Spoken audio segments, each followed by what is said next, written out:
Just before we get into this video, guys, a quick little bit of housekeeping. The film and TV industry is something I've wanted to break into for years now. I studied for university, getting myself a BA and MA in the subject.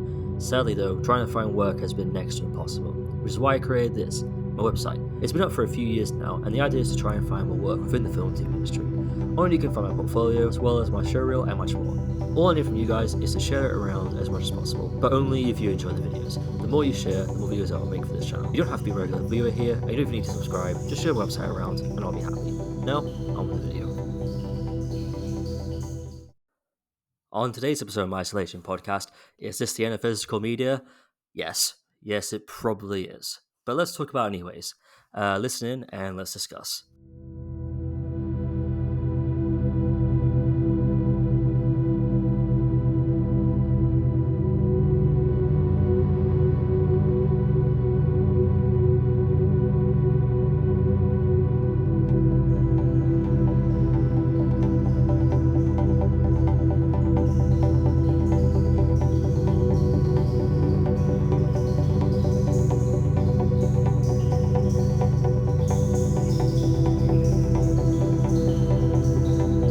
Hello everybody, welcome back to episode of My Isolation Podcast, one of the best media-related podcasts you definitely never heard of until right now. My name is Colin, thank you so much for tuning in, and today, let's talk about physical media, or rather the death of physical media, because it's dying. It's dying, folks. It is literally dying.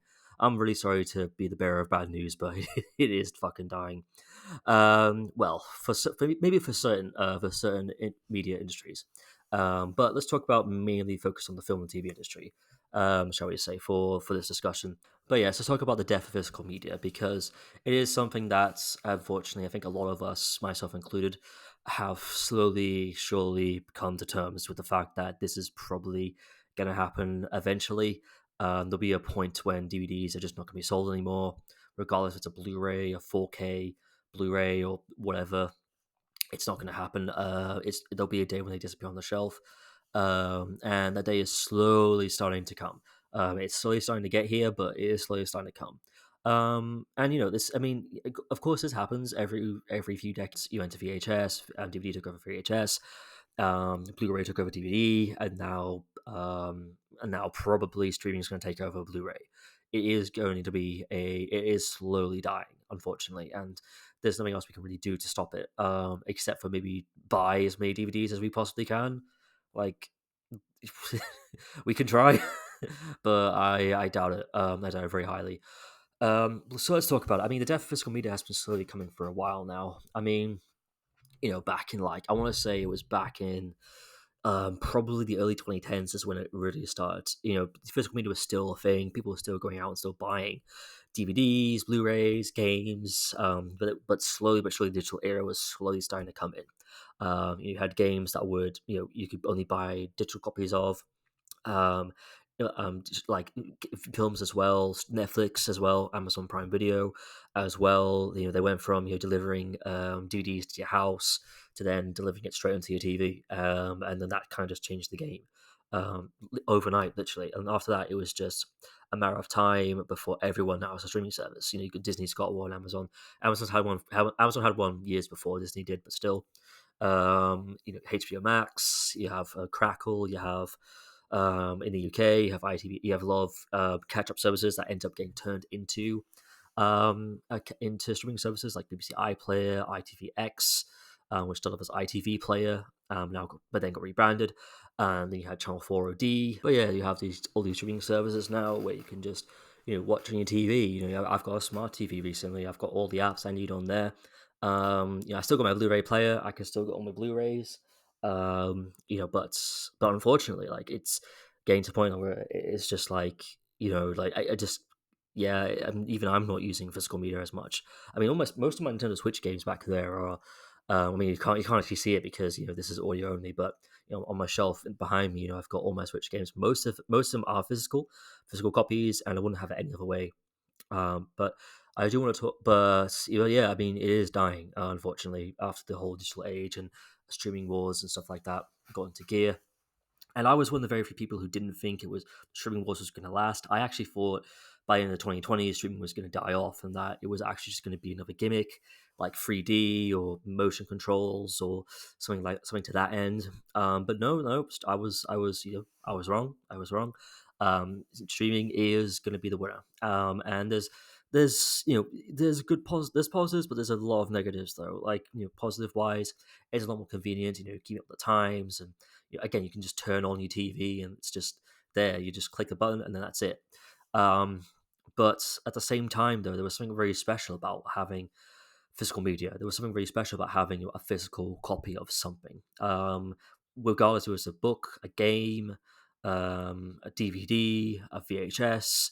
It was always something really special, more and very passionate about having that thing, putting it on your shelf, and taking it off the shelf and sewing it into the player. There's something magical about that. It's kind of like whenever I buy a DVD, like physical media, like I'll never, I very very rarely nowadays will I ever order it online or something like that. Because I much prefer, and this was something I actually discovered about myself last year, is that I miss the days of going to the store and actually purchasing it from the store. There's always that magical feeling you get when you go to the shop, the actual like shop, like regardless if it's a Warstones, a Game, or Sports Direct, I guess I need to call it now, or or even like a CAX or something like that. You can literally like walk into the store, finding the thing that you were looking for, and then just buying it, and paying for it with the cashier, having that interaction with the retail member of staff, and then just being excited and giddy to take it home and then insert it into your player or your Switch or your console or your computer or whatever, or just pick up and read it or whatever. And so, like that kind of thing. That's really gone now in a way that you don't really, if you order it from Amazon and stuff, it just that's kind of taken away. There's not really that much excitement when you order something off Amazon nowadays. It's like, oh cool, my package arrived, fantastic. So good. I'm in love. And then a lot of the time being, there's always too much fucking cardboard um, that you have to deal with. Like even today, I've been trying to sort out all of this. I had two people move out of my house share this morning, and they very kindly decided to leave us a bunch of fucking cardboard to deal with. Thank you to those two people if you're listening to this. Thank you so much. It's been a real pleasure having to try and chop up all that cardboard into little pieces so I can fit into the recycling. Thank you so much for doing that. That was really nice of you. I'm being sarcastic. But there was always that, yeah, but yeah, they always come too much fucking cardboard, and it is just one of those things where, yeah, it's more convenient to have it delivered to your house. It's easier, but there's always that magical, tangible kind of moment when you go to the store and the thing you've been waiting for months is right there on the shelf, and you just pick it up and you just hand it to the cashier and you buy it off them, and it is a very great. It's just a magical moment, and that's something that we've kind of that's something that we that's something that just kind of went away and just went and just flew off into the distance that we kind of, I guess, forgot about. Really, that's kind of, and that's one of the main reasons why whenever I've been buying my physical media, I've always tried to do it, in the store, like going to a HMV or Sports Direct, because that's where all my Switch games are going to be, or a supermarket, or just whatever the case may be. Like always having that kind of interaction with the member of staff, and just having them hand it back to you, and then you're on that excited kind of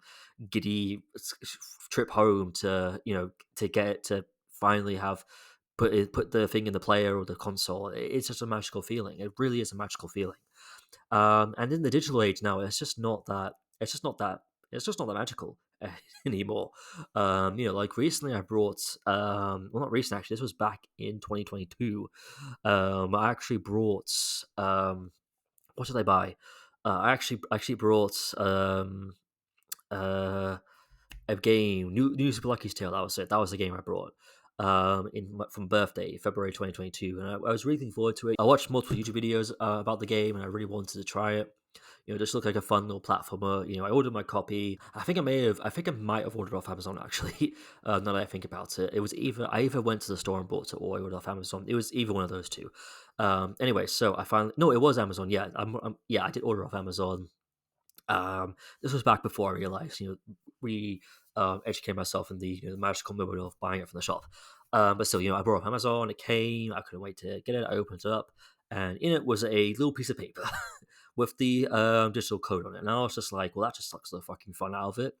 Like, what's the point of this? It's pointless. Like, why would you have like physical copies that don't have the game cartridge in? That you still have to download. Like, you just buy. I would have just bought off the eShop then. And I have bought games off the eShop beforehand.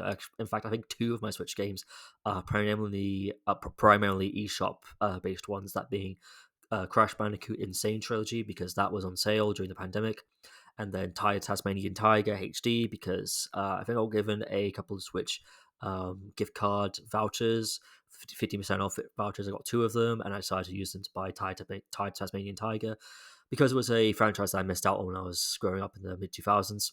And I just wanted to give it a try. And it was a really good game. I haven't gone that far into it, unfortunately, but hopefully I can pick up again at some point. I need to make more time to play more games. I've got Tears of the Kingdom for Christmas, and we're in April now, and I still haven't played it. I still have not put it in my Switch or anything like that, so I really need to get on that as soon as possible. Um, but even then, it's like, you buy a digital copy, and it just sucks. Like, do you know what I mean? Like, it just kind of, you're just watching it download, and there's nothing fun about it. It's just like, cool, I own this game now. There's nothing like, there's no excitement, there's no adrenaline, there's no like pure wonder with it. It is literally just cool. This is on, this is it's on my TV. Cool. Yeah, literally, it's just like that. And it's the same thing with streaming in a way. Like, the amount of times like I've gone to one of my streaming apps, and I've been looking for something to watch, and it's just like, this was so much easier. It was so much easier with DVDs and with VHS, because you immediately, when you got home, you were like, oh yeah, I'm gonna watch this film tonight, and you just take it off the shelf, put it in the player, and then that's it. But now, like, yeah, again, there's so much variety and so much choice that you spend more time wondering what to watch than actually watching the thing that you actually want to watch. If that makes sense, you'll spend most of your time just scrolling past every single little thing on Netflix or Disney Plus or Hulu or whatever streaming service you end up using, and um, and you just waste hours. You just literally waste so much time doing that. Like, regardless if it's a series or a film, it's just, you're just wasting so much time. And I think it's the same with the eShop too, or buying games digitally. You spend so much time wondering, what game am I going to buy. If you haven't got, like, obviously sometimes you go with a press segment on what is it you're going to watch. Like how, say, I don't know, every Monday there's a new TV show, they drop a new episode. Like Simpsons, for example, season 36 has come out on Disney Plus now, and they're dropping episodes now every single Monday. I think they um, dumped the first five, if I remember correctly, and now they're just slowly really like drip feeding, not drip feeding, but releasing them episodically, the rest of the episodes on Disney Plus every Monday. And that's like, that's on every Monday. I can do it schedule, I can watch it, but even that doesn't work as well. Like, Skeleton Crew, for example, I didn't watch the last two episodes of that until weeks after they came out. And it's like, or maybe mere days after it came out, because I had other things to do, or I forgot, or I just didn't care to watch it that day. Even though I really enjoyed Skeleton Crew, we did an episode on that with David Childs, and that was really fun. Um, but yeah, and it is dying now, particularly with the fact that a lot of Blu-ray players are now not doing it, not being made anymore. They've stopped being produced. A lot of companies like Disney are not issuing physical media anymore. I think it's through another company now. And so many other people are just kind of dropping off, because it's a dead medium. Who is still buying these DVDs? Who's still buying physical media? Like, it is sad to see. And then you see, and we're already starting to see the repercussions of this as well. There's so many shows and films that have been just yoinked off of these streaming services, and there's no physical copy to back it up. There's nothing for their work. Even if, like Willow, for example, the Willow TV show. I heard it wasn't very good. I only watched the first couple episodes. I mean, I thought it was all right from what I saw. I didn't grow up with the original film with Warwick Davis, from the 80s, so I'm not like a massive Willow fanboy or anything. But it seemed alright. But clearly it didn't do the numbers for Disney, and then they ended up just pulling the plug on it. They ended up removing it from the service. There's no backup copies, no physical copies or anything like that. So like if anyone who worked on that show wanted to show it to their kids or wanted to rewatch it because they liked rewatching their work, or they wanted to use it for a show reel or something like that, good luck. You're gonna have to sell the finding them on YouTube or something, because that's kind of how it is now. Like they will just take it away and delete it. HBO Max has done the same thing. The amount of TV shows that they've just up and cancelled and have just removed off of their services, with no physical copies to back it up or anything like that. So, again, people who worked on that stuff, if they worked on it and they wanted it for like a show reel or a sizzle reel, as people say in the States, or wanted to present their work, or they wanted to show it to their kids, or they wanted to get their get anyone in, get their family into it, or just even just a trip down memory lane, because rewatching your own stuff, you can remember like, oh yeah, I remember when we shot that, I remember when I animated that was a good day, stuff like that. I mean, good fucking luck. Good fucking luck, because like there's no other ways to do it. There's no physical copies. There's nothing. Recently, even HBO Max deleted all of their original Looney Tunes shorts off of Max, and now like you're gonna have to people are gonna have to sell for finding old standard edition copies on DVDs on CAX or Amazon or whatever, because they're gone. WB has deleted all of them. They have deleted everything Looney Tunes wise. All of the newer Looney Tunes stuff is still there, but the original like shorts and stuff like that made WB the household name it is today, like they're gone. That legacy has completely been removed. They said it was something to do with a shake-up. They wanted to focus more on family entertainment, which I mean, Looney Tunes is supposed to be for kids. Like that wasn't that supposed to be family entertainment? And I get like they're really old and it's outdated. They stereotypes and characteristics and stuff in there. But Warner Bros. Has always been very good with that. They've always put disclaimers at the beginning of each thing, like they did with Tom and Jerry.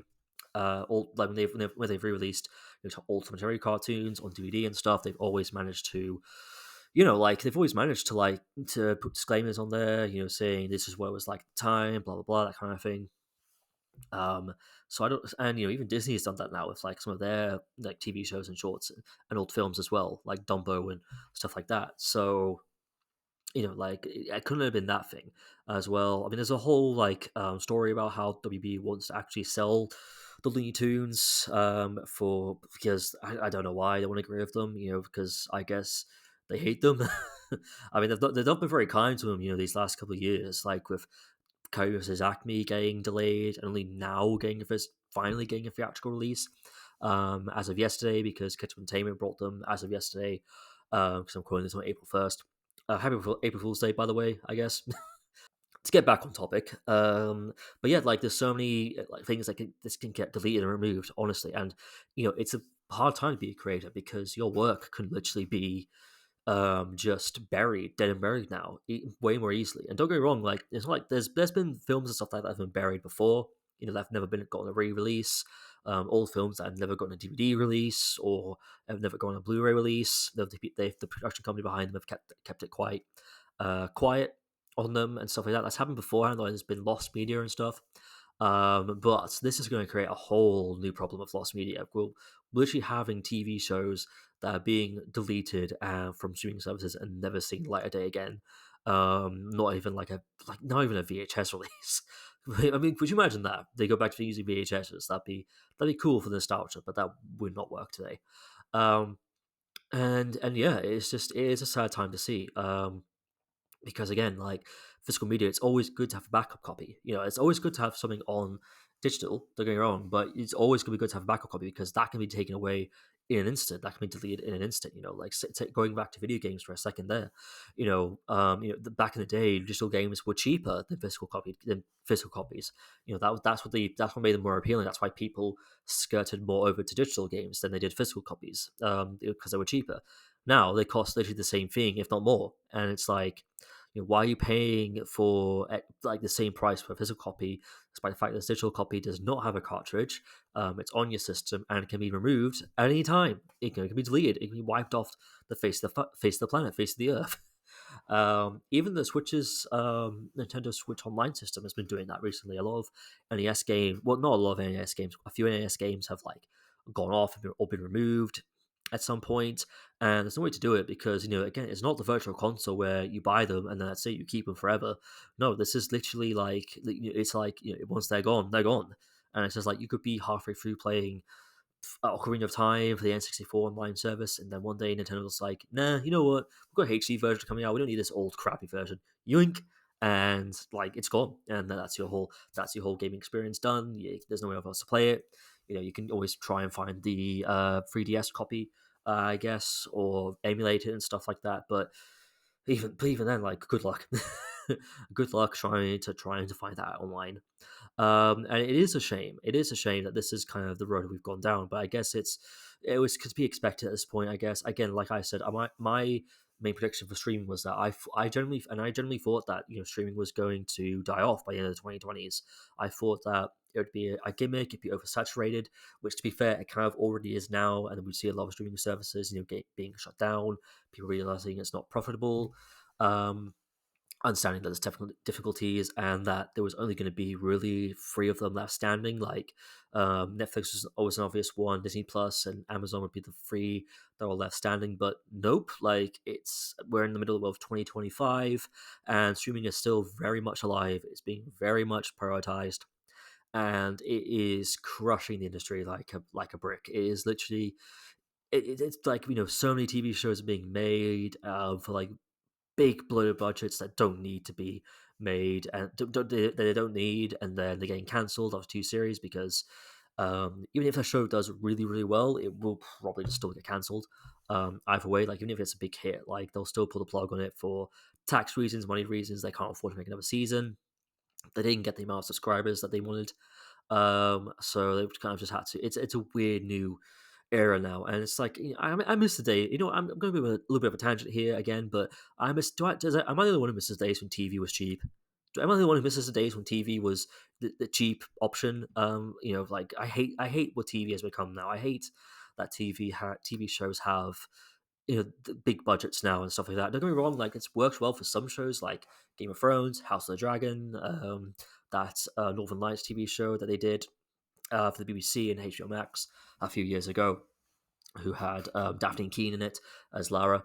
Yeah, that was really nice and really cool, and they looked really good. But like, it's getting to the point where even TV shows that didn't need big bloated budgets are now getting those, and it's just. It's just sad. I miss the days when TV was the cheap option, when it was literally the cheap option to film in a way, and I miss that, and I just don't like how it's become. I just don't like how it's become this. How it has. I've just become like big bloated budgets. For films I get it, but for TV, that was so great about TV. It was the cheaper option. It was it was the smaller budgets. It was the more character driven, more character focused stories. It was more, you had to kind of think around the box to how you can get around doing this idea. They had to rely more on practical effects like makeup and prosthetics rather than dodgy CGI. And then the CGI they did get would look relatively fine for the most part, or for the time anyway. And it's a very sad time that what TV has turned into. It's a very sad time what streaming has turned television into, what streaming has turned movies into. You have got Quentin Tarantino, who was going a bit of a rant about this a few weeks ago at a I think it was like a talk or something, and he just said, what the fuck's even a movie now? What the fuck's even a movie? Now you get like films that have like a theatrical run of like 3 weeks in cinemas before you can watch it at home. Like he said himself, I didn't get into this for diminishing returns, and he went as far as to say 2019 was the last year for movie. But yeah, Tarantino is right though. Like, 2019 was the last big year for movies, because look at where we are now. Like, no one's going to the theater anymore. Look at 2025 so far. Like, barely anyone's going to the theater anymore. Like, there's not really that big massive. There's not been that many big hits.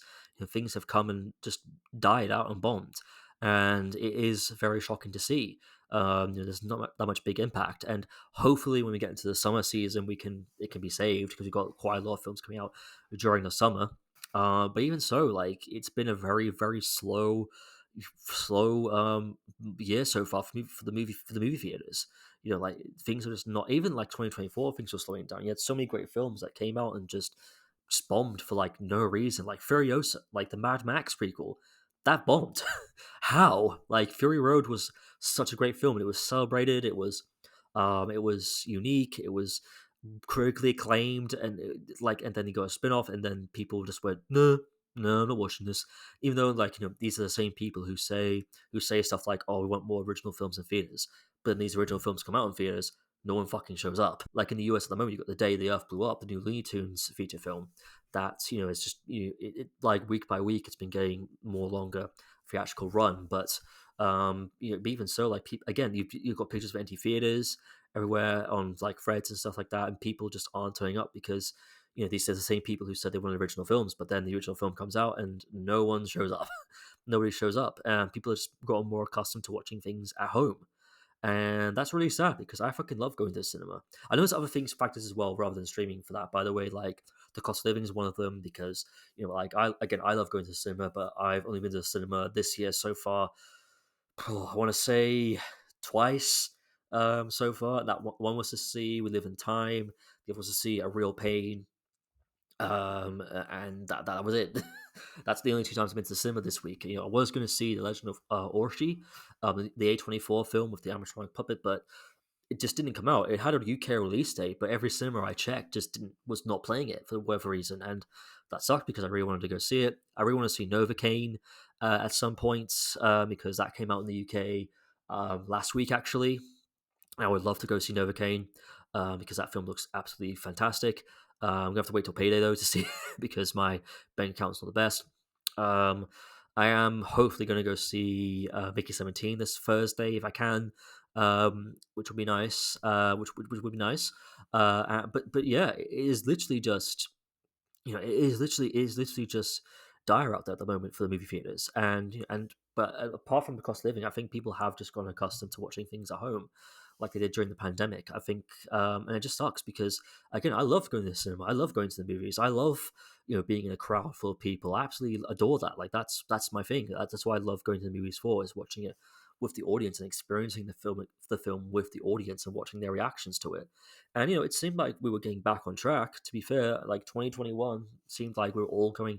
It was getting back on track. I went to go see No Time to Die. The crowd I went to see was huge. It looked like we were getting back on track, but then at some point in 2022, so not even like a year later, things just started to kind of die off, I guess. Well, I don't know. Like 2020, it's really hard to like predict it because it's always going up and down. The narrative's always changing. Of things are fine, things are not fine, and stuff like that. And yeah, it is dire at the moment out there. And yeah, apart from that tangent, though, let's get back to physical media because I think we kind of got lost on that on that track.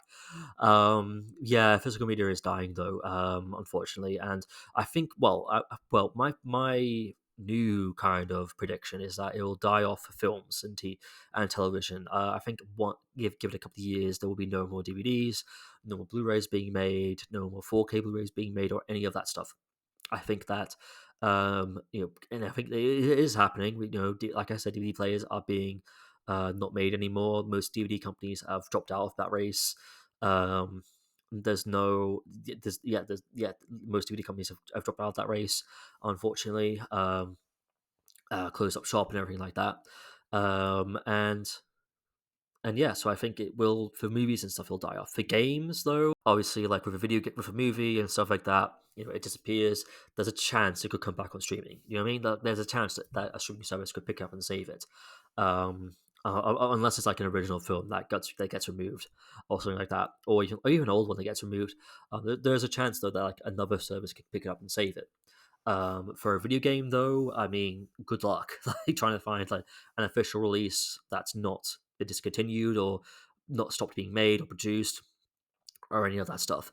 That's why I've been purchasing a lot of Switch games last year because the Switch 2 is coming out this year and stuff, and I just knew that give it a couple of years, most of these physical games will not be available to purchase in a couple of years. So it's always good to have a backup copy of your stuff. I think gamers kind of know this. I think preservation for video games is a lot more harder than preservation for films and TV shows too. So I think that it could be like a that there could be an option where for video games it could stick around. Physical media could stick around for video games, and nothing else. Books. I mean, I haven't really looked into it, but there's a chance. For books, physical copies of a book could stick around. I don't know that many people that listen to audiobooks or something like that. I don't know what the numbers are for book sales for like hard copies and stuff like that, but I mean, there's a chance. There's a chance that there's a chance that they could stick around and not be replaced with audiobooks. For music wise, I mean, music is a weird one because it went from cassette tapes to vinyls to CDs to Spotify, and now we've got kind of back to vinyls in a way. Like vinyls are popular again. Like vinyl players, brand new vinyl players are still being made even to this very day, which is interesting to say the least. Especially when you consider the fact that they're really expensive to produce as well, and they're really expensive to buy as well.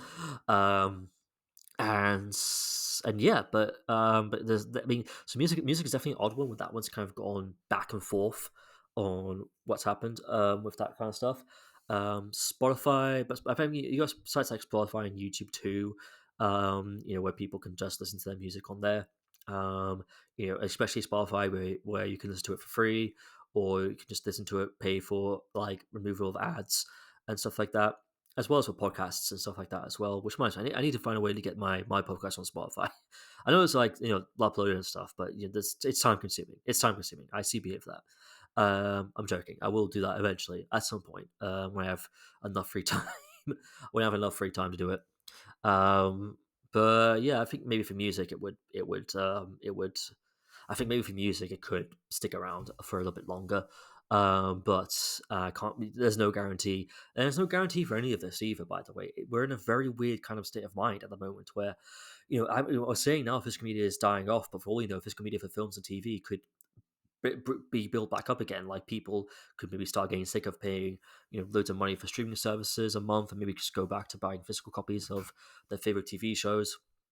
Because something could happen where there could be a good turnaround, and companies decide to put focus money into physical media again. Streaming could die by the end of this decade. I mean, we've got 5 more years left before 2020s wrap up, and we get into the 2030s, which is scary to think about when you think about that. Like, it's 2020 feels like it wasn't that long ago. Like 2020 was 5 years ago. It was fun. It's been 5 years since the start of this decade. Like that to me is crazy. That is literally crazy to me. Like that doesn't feel like any. I feel like no time has passed. The pandemic was yesterday, as far as I'm aware. um, like it is crazy. So things can change, things can alter. We're in a weird state of flux at the moment where anything could happen. Literally anything could happen. I'm sitting here at the moment telling you that physical media is dying, and that that physical media will disappear. People aren't buying the Blu-rays, people aren't buying DVDs, people aren't buying the physical copies of the games or music or books, blah blah blah. But for all I know, give it 5 more years time, that could turn around instantly.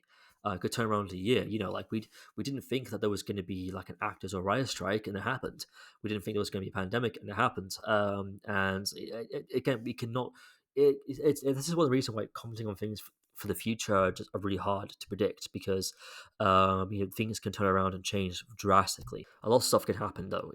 I didn't think that the Labour government would be in power again. Back in 2020, back in 2019 when the Tories won the 2019 general election, snap election, I thought that was it. We're going to be stuck with Conservatives now for the end of time. And no, things changed rapidly in a year. People saw how they handled the pandemic, poorly handled the pandemic, may I add, and they were ready for a change. They realized these people don't care about us. We need a change, and we got Labour into power. Regardless of how it was done, that's up to you how to think about that. But that's just an example of how things can very quickly change. Things can very quickly turn around. Things can, like again. So there's not a I'm not it's not like 100% me ruling out possibly that physical media could die, or could not die off.